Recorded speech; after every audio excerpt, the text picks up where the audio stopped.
Welcome back, guys, to another review discussion. Jared and I will be reviewing Pokemon Legends Arceus, and as usual, we're gonna have to warn you. We're gonna talk full spoilers. There's nothing off the table here, so if you are intending on playing this game, if you haven't finished it yet, and you don't want to be spoiled, well, obviously, turn around, shut down this video, and do something else because we're gonna. There's no rules. We can talk about anything we want, and we will. Rules. So I with like that, I'm gonna let Jared say a few words, and we're gonna move on with this excellent review. it. Yeah, I find it really funny that you say that we're going to, we're going to spoil things. I think we are, and I'm going to do something that's going to make Stephen laugh, or at least in theory, I thought it was. Damn it! Where did it go? Ah, here You it is. There we go. There we go. Perfect. Now you're in Sinnoh, Yeah, exactly. or Hisui, actually. I It's don't called. whatever. Who names these things? Bunch of weirdos. Okay, so let's get started with the most important thing, because we never prepare anything, because that's the way we roll. What do you want to do? You want to start with? Let's just start. What overall? What do you think? Best ever? Like greatest innovation for the series? Like this is the future. We're never going back. What do you think? Well, we've talked about this in podcasts previously. I'm not a big fan of this actual gameplay loop. I prefer the old style of you go into towns, talk to people, you capture Pokemon, you battle them, you go to 8 gym leaders, and you move on, and then you beat the Elite Four. This one was more like you go to a town or an area, you explore, you capture Pokemon, and that's about it. There's not really anything else to do besides capturing Pokemon. That eventually you're gonna fight a boss in a battle that's super exciting and super well done, and then you're gonna move on to the next area, and so on and so on. So no, I'm not really a big fan of this. There are some areas that I do enjoy. I do enjoy the fact that you can just see a Pokemon and battle it right away, or try to capture it right away without having to go to a separate screen to do so. I think that's something I would like the main series, or this is actually technically a main series game, the main generation games to keep moving forward. I'm not sure if they will with Scarlet and Violet, but maybe with Gen 10 or whatever, whenever that will be released. That is one of the improvements I would not mind seeing. But besides that, I was not a big fan of this. I'll be honest, at the beginning it was fun to see Pokemon. Every time I saw a new Pokemon, it was exciting to go around and catch it, add it to my collection, to my Pokedex, but then you realize that you need to capture these Pokemon multiple times to actually do some various research tasks, which to me got old very fast, and I was just hoping to move along to the next area, and so on and so on. And if this wasn't like one of my favorite series, I would probably just have played this and beated this game as quickly as possible and moved on with my life. Sadly, I am a Pokemon nerd, so I had to do almost everything in this game, and I had to complete the decks and capture every single new Pokemon and whatnot. So, what about you? Okay, so just in you talking, you kind of inspired me. Like I'm gonna work on a little breakdown here, but just overall, I like to do reviews like this where we just have like just an overall thought, and then we'll jump in. So I think realistically, I understand. I think how or what they were trying to do with this. I do not agree with what everyone has been saying about like, oh, it's the future, and like it's Breath of the Wild and changing everything. Hurrah, huzzah!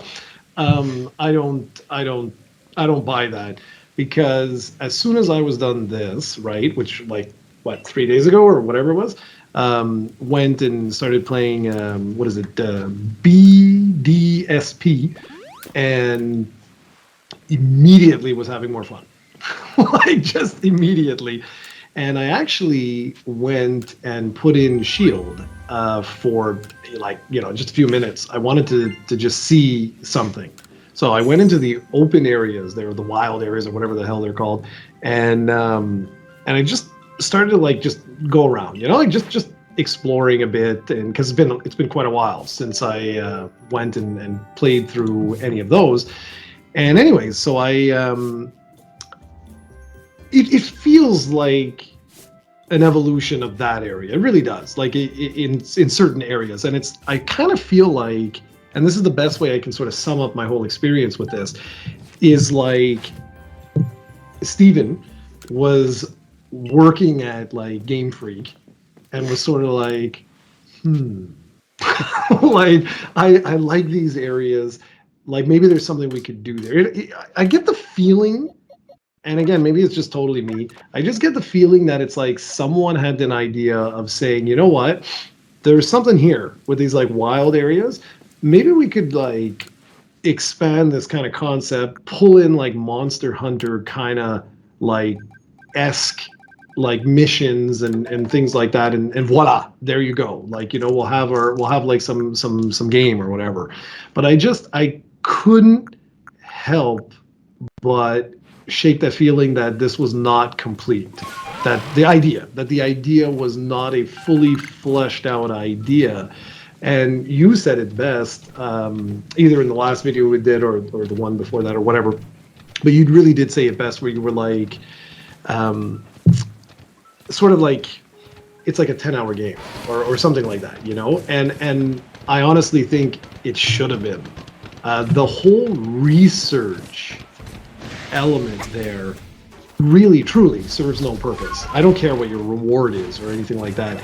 Seeing one of these little guys do the same move 20 times, 30 times, whatever it is, that literally serves no purpose, like, at all. And I wanted to get Arceus in Shining Pearl, so I went through and I had to complete the whole dex.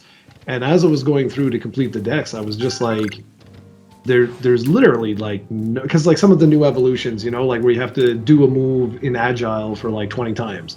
I was like, I just don't get this. Like, I'm not getting like what purpose is this? And then when you go into your research log and you're looking, and what did I say was 242, right? I think. Yep. And I'll be honest, like, it was boring, man.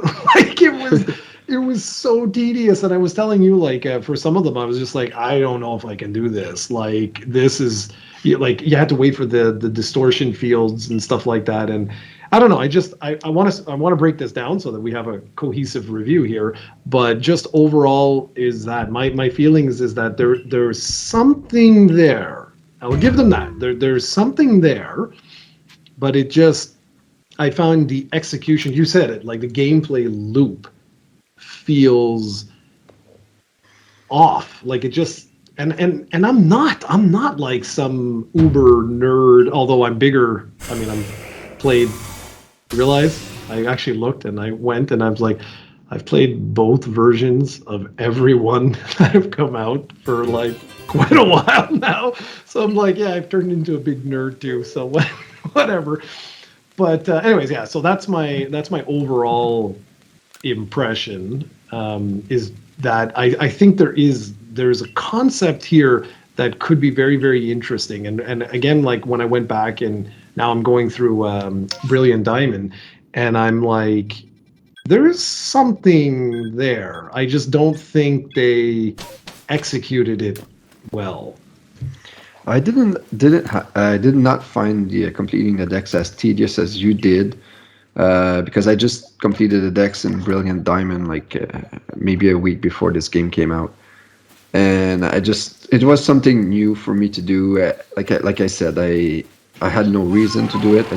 It gave me the shiny charm, which is cool to have a shiny charm in the game I'm never gonna play again unless there's DLC or there's new updates. But I had to do it. I had to have that check mark thing, check that box checked off or something. It's just a Pokemon game. I wanted to make sure, and I had nothing else better to do, really. So I had not started my Shining Pearl playthrough yet. So I was just going, why the heck not? Let me finish this game off as much as I can handle. So there was a few things I enjoyed. Some of the quests I thought were kind of fun to see. There was a quest where you had to wait for the full moon to go see a Clefairy dance and whatnot. Was still tedious because you had to look at the sky. Oh, it's not a full moon. Go back to the camp, sleep for a day, look at the sky. It took about 2 minutes for the moon to show up, and vice versa. So again, not necessarily implemented very well, but it was something different to do, which is what most people seem to like about this game, is that it's different. And for that, I'll give it that. It is different, very different. But I just didn't really enjoy this compared to Sword and Shield or even Brilliant Diamond, Shining Pearl, which I thought were fun games, but not necessarily as amazing as Sword and Shield or even Ultra Sun and Ultra Moon were a few years ago. So the battle system is another thing that, like, I'm really afraid that for the feedback, because most people seem to enjoy this game. I thought the battle system in Sword and Shield is almost near perfection, and in this game, it's like battling was my least favorite thing to do in Legends Arceus, and it's usually my favorite thing to do. I'm a competitive battler. I like to take my team, breed new Pokemon, have perfect IVs, and then take them out and go battle in VGC, and that's a lot of fun for me in Sword and Shield. In this game, like, I was almost like, what's the word I'm looking for? Fearing when there was battles to be had against trainers or even against Pokemon. It's just not fun. Like, I would wish that every time I would throw a Pokeball at the Pokemon, it would just stay in, so I would not have to go battle it and whatnot. Because after a point, you have to be stealthy.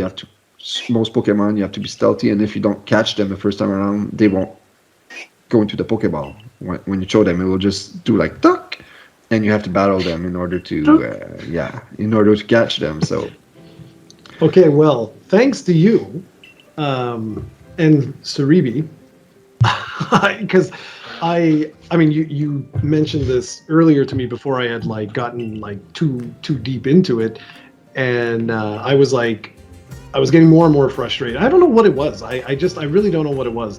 Where I was just like, this is just not connecting with me, like, at all. Like, I liked the thing, you throw a ball and you get one. Cool. Like, all right.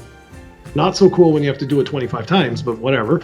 But I discovered by Sribi, right? That's how you pronounce it, I think. probably. That there's ways of not battling. So to give you an idea of how I think, no joke, I think I did 15 battles in the entire game. Right? Like, it was but to that point, like, how ridiculous is that? Right? Like, that's even more ridiculous. Because if they get enraged, you can shoot those green globby things at them, and it removes the enrage from them, including alphas, which is awesome. So I just spent a fortune on buying those things, and I mean, you should have seen me. I was like a lunatic. I would run up, shoot those things, and then just take my Ultra Balls and be like, "Kloo, kloo, kloo." Okay, I did not even know you could do that. What you just described there. So there you go. Okay. So, but my point anyway, is then what the hell is the point of this? And that's how I felt. Like, I felt at the end that I was like, I barely battled anyone. And anytime I did, I would use like one of the, the element, like a strong element. And then my tactic was always the same: agile first, strength or strong or whatever it is after. He won every single battle. Like I don't think I ever lost a single poke. So I was like, I don't know. I don't want to sound like overly harsh. It's just, again, I can't shake this feeling, and I gotta check. Maybe tonight I'll check how many hours I logged into it to complete the decks and stuff like that. Because the longer I spent in there, the more I was like, that feeling like there is something here. Like, I am enjoying the openness, sort of, but I didn't like the interconnected, well, the lack of interconnected areas. So for those that haven't played it or whatever, Stephen mentioned earlier about like having to return, to like sleep or push time ahead or stuff like that. You can stay within the same map in order to like mess around with time, like day, night, that kind of stuff. But if you want anything to respawn, you have to go back to town and then shoot yourself back to the map. And there's a lot of these kind of elements like that where you can't just go from one map to another map. You always have to go back home and back to town. And in order to go back to town, you can't just go back to town. You have to talk to the prof. And that killed me. Like that loop, by the end there, I wanted to punch that guy in the face.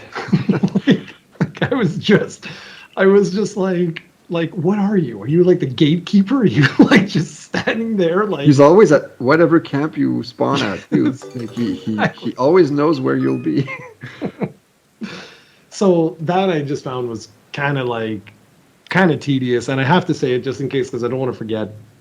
But these space-time distortions in some of the reviews I had checked out, months ago when it first came out, and they were talking about like, it's wonderful, it's super cool, you get like these surprise pokes and this and that and everything else, and they're like, it's a wonderful way to make cash because there's like, there'll be like artifacts, shards and stuff that will drop, and you can pick them up and you can just go sell them and this and that.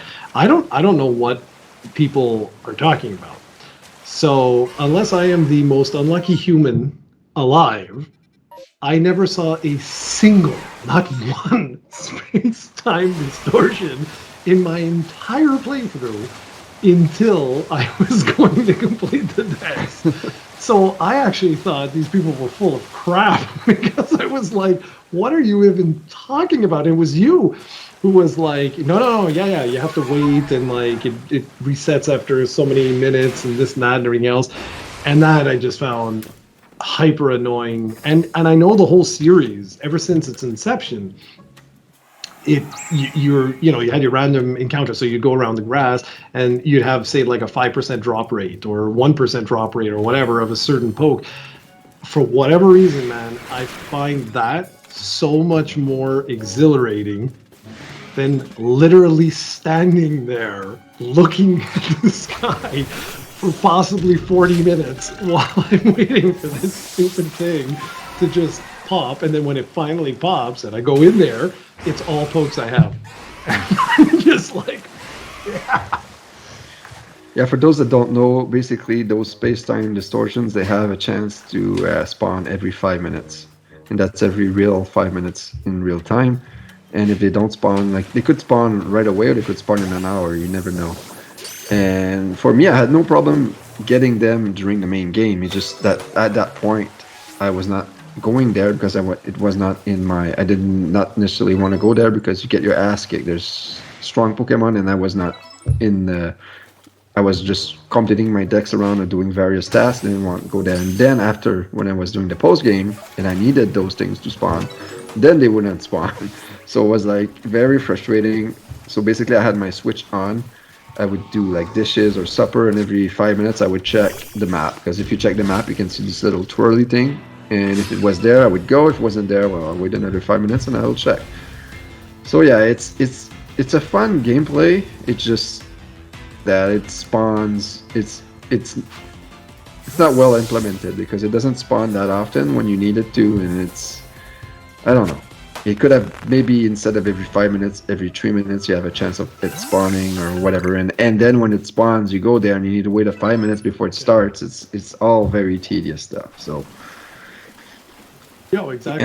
Another thing they did is mass outbreaks, and those I found pretty cool. They have like I think at the beginning of the game, takes about it depends on your research level, how many stars you have, I believe, before those things can start. And then what will happen is sometimes before you go on a mission, the guy will warn you that there's a mass outbreak somewhere, and if you go there you can find, like, let's say it's Mr. Mime, you can find like 10 or 15 Mr. Mimes in there and you can catch them or battle them, whatever you want.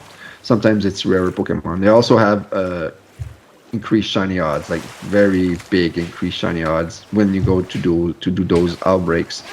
I think it's like 1 in 200 or something like that. Like, it's crazy. I found so many shinies in this game. Like, for me, when I find a shiny Pokemon in the main game, which almost never happens, like I get excited, like I pop. It's awesome. I get a huge reaction. At the end of this game, I wouldn't even care. Yeah. Sometimes there would be a shiny, I would be like, oh, I already have this one. I wouldn't even go try it because you can hear it. If you set your sound effects to a certain one, you can hear it right away. It's awesome when you hear it the first few times, and then by the end of the game, like I think I have like 15 or 16 shinies in this game, but maybe more, and I wouldn't even care. Like it was like whatever, and that's not good for me. Like I think some people disagree, and that's fine. Like I like to find shiny Pokemon. Shiny hunting is one of my favorite things, and I think in Sword and Shield, if the overworld Pokemon would appear as shiny when they were, I would probably have way more Pokemon because in the wild area there's like maybe 100 Pokemon that spawns every time. Each of these Pokemon has a chance of being shiny, and you don't know until you go and battle them. It's already predetermined once they spawn. Imagine if they would appear shiny like they did in Let's Go or in this game, and I had the shiny charm, I probably would find way more shiny Pokemon than I did. So I like seeing them in the overworld, but at the same time, I'm not sure if it would detract from my experience because at the end of this game, like I said, I would not even care when shiny Pokemon would pop. So I'm not sure if I want them to go with the main series game for them to appear shiny in the overworld, but I'm open to that. It just that in this game, even with mass outbreaks, like the shiny odds are so high that it's almost impossible for you to play through this game and not find a single shiny. Yeah. Not counting the quest for the shiny Ponyta there, that's automatic. But yeah, shiny Pokemon. If you like shiny Pokemon, this is a game for you. Yeah. I wanted to actually ask you because all the work. I mean, I still can't believe you got a 10 ranking on every one of the 242. That is hardcore. It makes my Mewtwo look like nothing. It's not that hard. It took me 70 hours. Oh, no, but it's like the tedium is like, oh my goodness. But what the hell is the point? Shiny charm. No, but what does that do? You have increased shiny odds. But so the minute I unlock Daybreak, okay, like the actual quest there to go and do that, it was every second or every third. Oh, let's say third. Let's be generous. Every third outbreak I go, there'd be a shiny. Mm-hmm. That's with no shiny. Yeah, I once found the new Scyther evolution Cleaver. Mm-hmm. I found 2 shiny Cleavers in one outbreak once. I mean, I was floored for the first one because that's the shiny I wanted, and then I saw another one. I was like, okay, I guess I have 2 now. It's like, well, good. You can shoot me one my way, but no. But I actually stopped because and it's why I actually don't want to go back. It for real, because getting these is supposed to be something wow, right? Like especially when you're breeding. Oh God. Yeah, it depends. Some people don't mind, and that's fine. It's all each is his own. It's fine if you like the increased shiny odds. That's good for you. If you don't, I respect that. I don't because I find they don't mean much. Like I have breeded in BDSP. I've only found 1 shiny so far in BDSP. That was that shiny Tentacruel I found in the underground. Yeah. I've gotten the shiny charm, and the shiny charm for some reason in BDSP only works with eggs. And it's stupid why it does that, but it only works with eggs. So I was trying to get a shiny Miss Drevis, one of the pokes I sent you, and I hatched about 600 to 1,000 eggs, and it never pops. And in BDSP, it takes so much longer to hatch eggs that I just said, screw it. And I'm like, if I want that shiny, I could always go in Legends. I guess it's there, and I could probably find it in a day or 2 easily. A day? Are you kidding? So maybe 2 cycles. Yeah. So I just decided, screw it, I'll play, because I wanted to play my second run with a shiny Miss Drevis for some reason.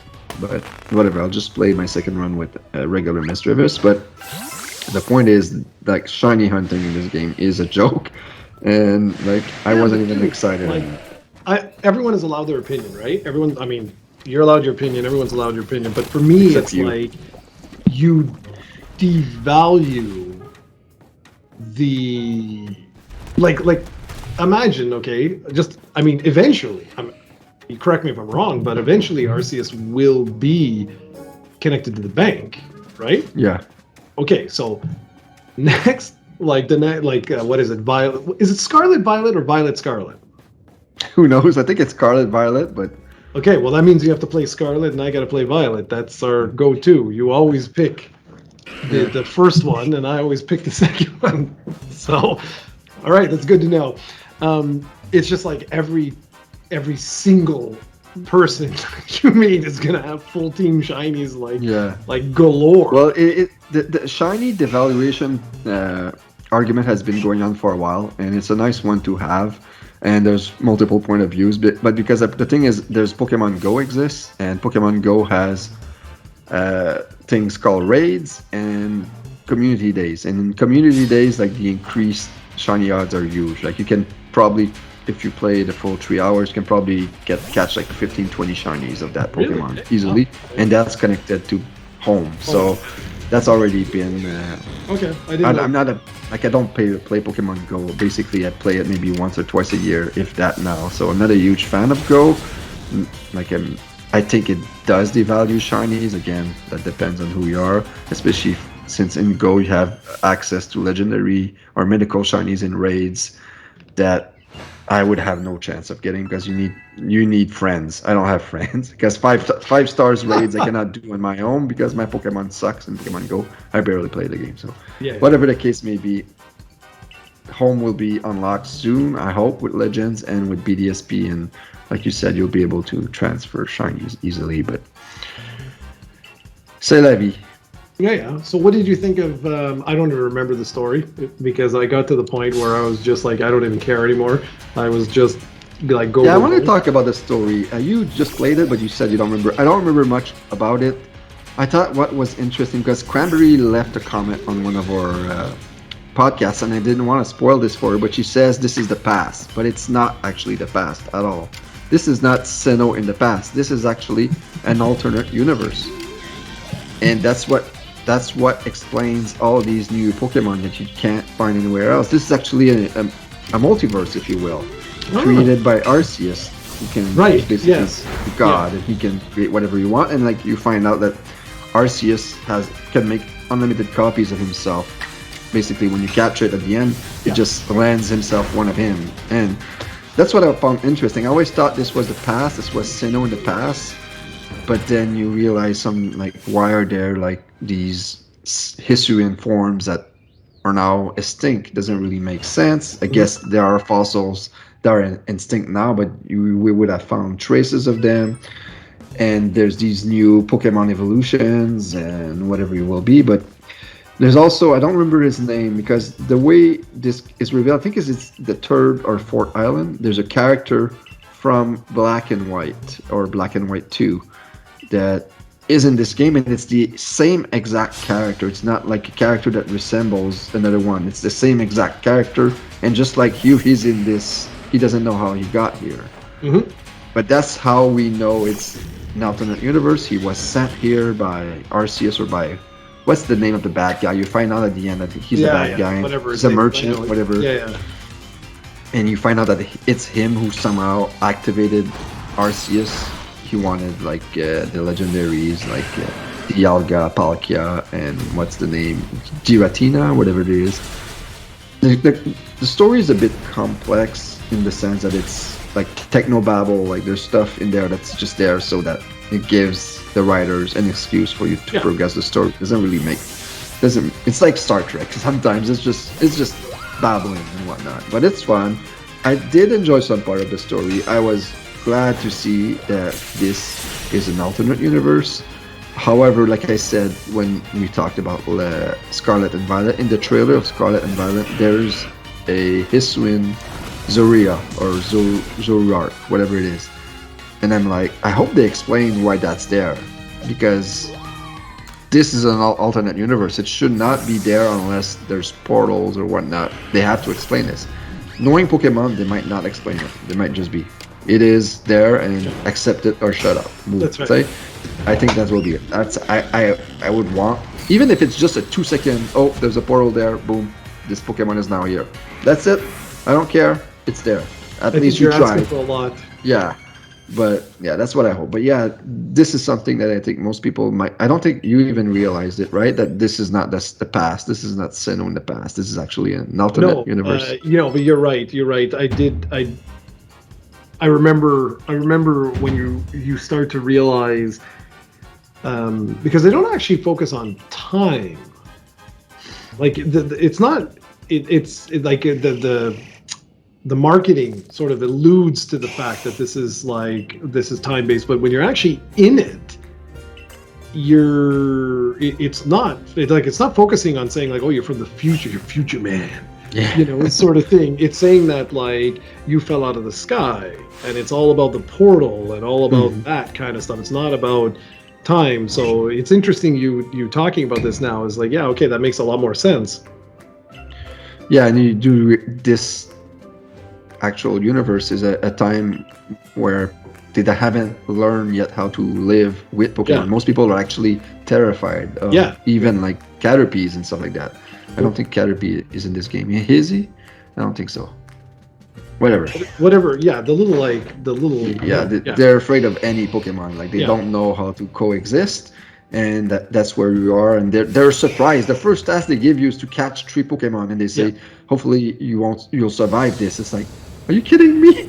It's like this most simple mission ever. It takes you 5 minutes, and you can catch like 50 Pokemon, and they're like impressed. They think you're one of the best trainers I've ever seen because you managed to catch, like, I think it's a Bidoof, a Starly, and a Shinx. Yeah. That's it. And they praise you like as a second coming of God. Like it's like, Exactly. come on, guys. So it's pretty funny. There are a few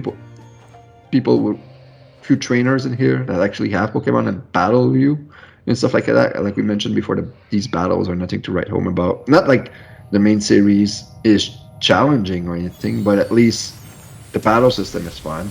In this one, I wish there was no battling at all. So yeah, so that's the story. I think the story was not bad for me. It was a nice little distraction. Like most Pokemon games, like there are some hits and misses. I thought the story in Sword and Shield was not very good. I thought in Sun and Moon, Ultra Sun and Moon, I thought the story was excellent in there. It always depends on the generation. But I thought I would put the story in this one just a nudge above Sword and Shield, but definitely below Sun and Moon was fun. At least they explain what happened here. It was a nice cliffhanger because at the beginning I thought this was the past, but it's not, so it's fun. Yeah, no, and it's cool.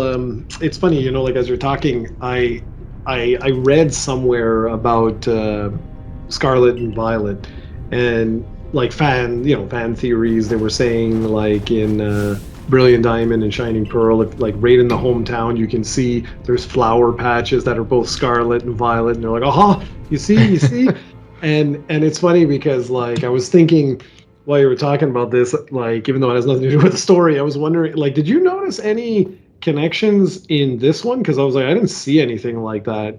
Because I already knew it going in, like to look for that kind of, you know, like. Yeah, no, if they are, they went right by my head. I didn't notice. Yeah, I'm curious, but no, I mean, story-wise, I think was good. I think the next thing was like, you know, the audio-visual presentation, which got a lot of flack, eh? Like that's one thing that a lot of people like gave a lot of flack to. Like, so what did you think? Because I know you're the big graphics person. Yeah, no, I didn't. I don't really care about that stuff. I would obviously like to play a Pokemon game with top-notch graphics or visuals, at least what the Switch can support, because the Switch can make beautiful games when you have competent developers on it, and Game Freak just doesn't know how to make consoles games. I've been saying that all along. Like Sword and Shield, and even like what was the game, One Town Hero or whatever that game I played, that was not really at least looking good and was tons of glitches. In this one, like I don't know, like the screen would, like there's stuff I would notice, even me, and I don't notice these things, like the flickering, and it's not really a great looking game at all. Like, if especially when you catch Pokemon and you see the Pokeball in the water, it has like 2 or 3 sprites. You can see, or pixels. You can see them. It's like, yeah, I think you can do better than this. But like, as long as Game Freak is on helms and they have the Pokemon Company is separated by 3 entities: Nintendo, Game Freak, and Creatures. They're not gonna obviously let their share go. Like, this is one of the most profitable franchises in the world, so Game Freak will always be there. So I don't have much faith in this. It sucks, but what can you do? Yeah. I mean, honestly, at this point, it's like, even knowing we were going to record this, I was like, I'm not even going to harp, honestly, because like all I got to say is fly. That's all I got to tell anyone is just fly up. Well, you can't really fly up, but like when you're up in the air and you slowly come down, just observe. That's all I got to say. Did you do the Spiritomb quest where you have to find all those whiffs? I did, yeah. You have to do it during the night, fly, Yeah. and you spot them. Man, that was tedious. It takes forever. Because especially when you only have one missing in an area, and you think you searched everywhere, and then you find out like 5 hours later it was right there all along. It's like, oh, so much fun. Oh yeah, it was amazing. It was just amazing. But no, anyway, whatever. I was not impressed at all with that. It felt like a console attempt. That's the way I look at it, where it's like, like the open areas and stuff like that. But I do hope, because I keep going back to this, because you told me that they've confirmed that this next one is going to be fully open world. So, oh boy, that's all I gotta say. Yeah, I don't expect a technical masterpiece for Scarlet and Violet. Like, Sword and Shield had some good points and some bad points. I think it would have been nice if it would have voice acting, because I felt very distracting when people would talk, their mouths would move and nothing would come out. Yeah. Also, the draw distance in Sword and Shield is terrible. Like, you can be like a few feet away from someone and won't pop, and you move and you see them. It's like horrible. But I don't expect any better from Game Freak. But it is what it is. I get it. It's not ideal, but it's not going to stop me from playing this, because nothing will stop me at this point from playing this. It's the only stuff I do. Clearly. All right, the last thing I want to talk about is those boss battles. Those fantastic boss battles. I think we're going to sound very negative in this game, probably because we are. There are some good points, but let's talk about those boss battles. And not even mentioning the first 5. It doesn't care. They're all the same. They're easier than others. Some are harder. It's not really boring. What did you think of the Arceus fight? Did you have as much trouble as I did, or I had no trouble. I had no trouble because there was an update. There must have been an update. There had to have been. There had to have been an update. So I just cheated. That's all. How did you cheat? Because there was an update. What happened to you when you died?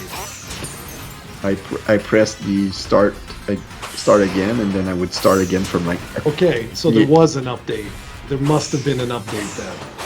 There had to have been, because one of the options was continue. Okay.